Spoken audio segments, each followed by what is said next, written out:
Journalists, on the other hand, shouldn't have what you called a glass jaw when it comes to some of these investigations, citing the First Amendment and threats to the First Amendment. Well, the First Amendment is a critically important part of the Constitution. It is not unconditional. There is a particular kind of authority that only comes from having lived long enough to watch history repeat itself, and having the scars to prove you were there the first time.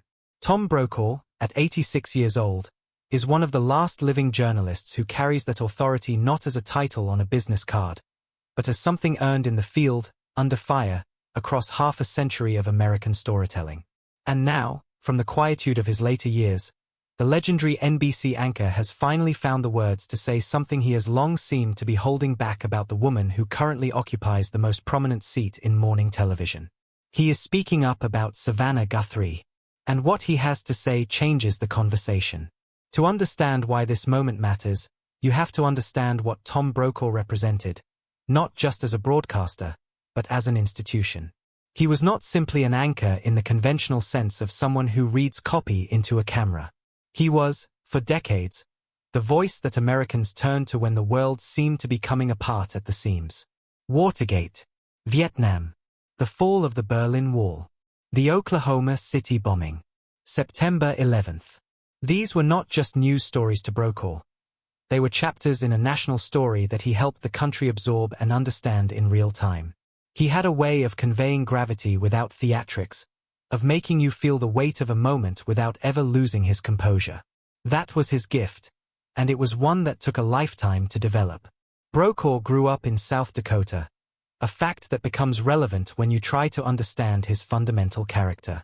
There is something in that prairie upbringing, in the flat, unadorned landscape of the Midwest, that shapes a person toward directness. You do not grow up in South Dakota and develop a taste for spin or embellishment. You learn to say what you mean, and you learn to mean it when you say it. By the time he made his way into broadcasting and eventually to the national stage at NBC, those sensibilities were baked into everything he did. He was not, by nature, a man who distributed praise casually. When Tom Brokaw called something good, it meant something. He anchored NBC Nightly News from 1982 until 2004, and during those 2 decades, he was not merely a fixture of American evenings, he was the fixture. There was a ritual quality to watching the evening news in those years, a sense that the day was not fully processed until Brokaw had framed it.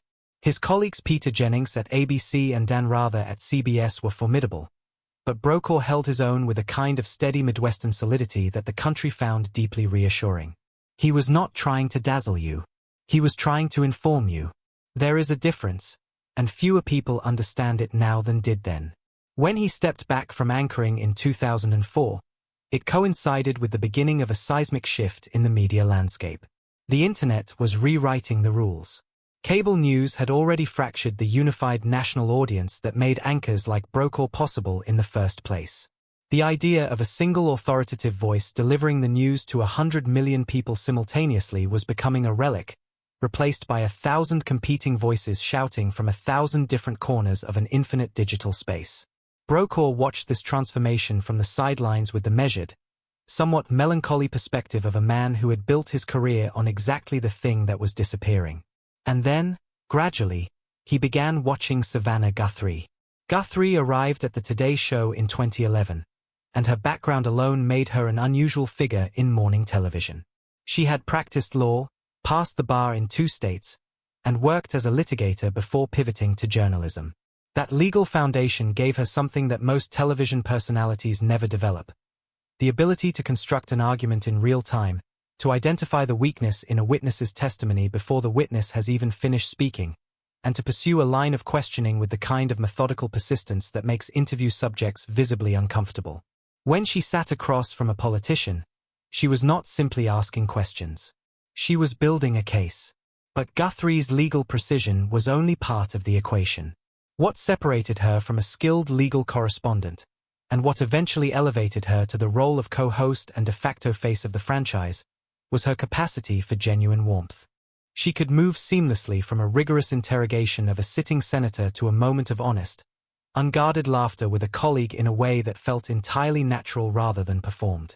That combination, the prosecutorial edge wrapped in approachable humanity, was and remains genuinely rare in broadcasting. Brokaw, according to people who have spent time with him in recent years, has been watching all of this with a growing appreciation that he did not initially expect. Those close to him describe a man who has evolved in his thinking about what morning television is and what it demands of its practitioners. In his era, the line between serious journalism and entertainment was a bright one, and you did not cross it without sacrificing credibility. The evening news was not a place for personal disclosure, for emotional transparency, for the kind of vulnerability that audiences now seem to find essential. You showed up, you delivered the facts, and you left your feelings at the door. Savannah Guthrie lives in a completely different paradigm, and what appears to have surprised Brokaw is how effectively she has navigated it. She does not treat vulnerability as a weakness. When the Matt Lauer scandal erupted in 2017 and fundamentally destabilized the show she had spent years helping to build, Guthrie did not retreat behind professional distance. She sat at that desk and told the truth, that she was heartbroken, that she was processing the news alongside the audience, that she did not have all the answers. It was a moment that could have gone badly in 100 different ways, and instead it became a defining demonstration of her character. She held the room together by refusing to pretend she was not also in the room. Brokaw has noted, in conversations with those in his circle, that this is precisely the kind of moment that reveals what a broadcaster is actually made of. It is easy to perform competence when the conditions are favorable. It is another thing entirely to walk onto a national stage in the middle of a crisis that is also a personal betrayal and find the words to address it with both honesty and grace. What Guthrie did in those days and weeks was not something that could be scripted or coached. It came from a fundamental solidity of character that Brokaw recognizes because it is, in some ways, the same quality that defined his own approach to broadcasting across 50 years. The world that Guthrie occupies, however, is exponentially more demanding than the one Brokaw left behind. The morning show format requires her to operate across a spectrum so wide that it would have been unrecognizable to her predecessors. In a single 3-hour broadcast, she might conduct a substantive interview with a head of state, anchor live coverage of a developing national story, participate in a light-hearted cooking segment, interview a musician about their latest album, and field questions about her own children. Each of these demands a completely different mode of engagement, a completely different kind of presence, and the transitions between them happen in real time in front of millions of people with no margin for error and no second takes. To watch Guthrie navigate that format well, and on her best days, she navigates it extraordinarily well, is to watch someone performing a kind of high-wire act that requires simultaneous access to completely different registers of skill and personality. Brokaw, the man who delivered the most consequential news of several generations with unvarying steadiness, has apparently found himself genuinely impressed by what Guthrie is doing with a format that operates under entirely different laws of gravity. There is also the personal dimension. Guthrie has been transparent about the challenges of her life outside the studio in ways that her predecessors would have found unthinkable. Her path to motherhood was not a simple one. Having her children later in life involved the kind of medical and emotional complexity that she has spoken about openly, and that openness has created a bond with her audience that transcends the usual anchor-viewer dynamic. When she nearly lost the sight in one eye following an accident involving her son, she returned to the air wearing glasses and talking about what she had been through with a candor that was remarkable precisely because it was not calculated. She let the audience see her fear because the fear was real, and she trusts her audience enough to share real things with them. Brokaw, who has faced his own formidable health challenges since his 2013 diagnosis with multiple myeloma, a form of blood cancer that he has discussed with characteristic candor in interviews and in writing, understands something about what it means to continue showing up in public when your private reality is genuinely difficult. He has written and spoken about the experience of confronting serious illness as a man who spent his entire career projecting stability and authority, and the complexity of that confrontation. It is not a small thing to face mortality with honesty when your entire professional identity has been built on the performance of invincibility. That shared experience of vulnerability, of continuing to do the work while carrying private weight that the audience only partially knows about, appears to be part of what has deepened Brokaw's regard for Guthrie. He sees in her not just a skilled broadcaster but a person who has been tested in ways that are not visible from the outside and has continued to show up anyway. That kind of resilience is something he recognizes at a cellular level. What Brokaw speaking up about Guthrie represents, in the larger sense, is a kind of benediction from one era of American broadcasting to another. He is not simply offering a professional compliment from a veteran to a colleague. He is acknowledging that the craft itself has changed, that the demands placed on a broadcaster of Guthrie's generation are genuinely different from those of his own, and that she has risen to those demands with a combination of skill and character that justifies the mantle she carries. He is saying, in the particular way that men of his generation and temperament say things, that she has earned it. That matters because Brokaw has never been a man who traffics in false praise or empty graciousness. His reputation was built on saying true things clearly, and that standard applies to how he speaks about people as much as how he spoke about events. When he offers this kind of assessment, it is not the product of politeness or generational obligation.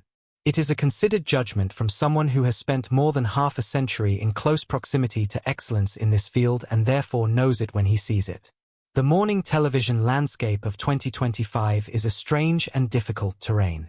Trust in media institutions is fractured. The concept of a shared informational reality, which men like Brokaw helped to create and sustain, has splintered into 1,000 competing versions of the truth. The very idea of a neutral authoritative voice delivering the news feels, to many Americans, like a relic from a more innocent time. In that environment, maintaining credibility requires something more than competence. It requires the kind of authenticity that cannot be manufactured, the kind that comes from being genuinely, consistently, unfakeably yourself across years of public exposure. Savannah Guthrie has that quality. It is why she has survived and thrived in a role that has broken other people. And it is why, at 86, Tom Brokaw, a man not given to excess sentiment or unearned praise, has chosen this moment to finally say so clearly. He watched the world he built give way to a new one. He watched the granite desk become a glass table, the evening oracle become the morning companion, the monologue become a conversation. And somewhere in all of that change, he found something to admire. A woman who understood what the new era required and delivered it without losing the thing that made journalism worth doing in the first place. Coming from Tom Brokaw, that is not just a compliment. It is a verdict from the last of a particular kind of witness. And it carries exactly the weight you would expect.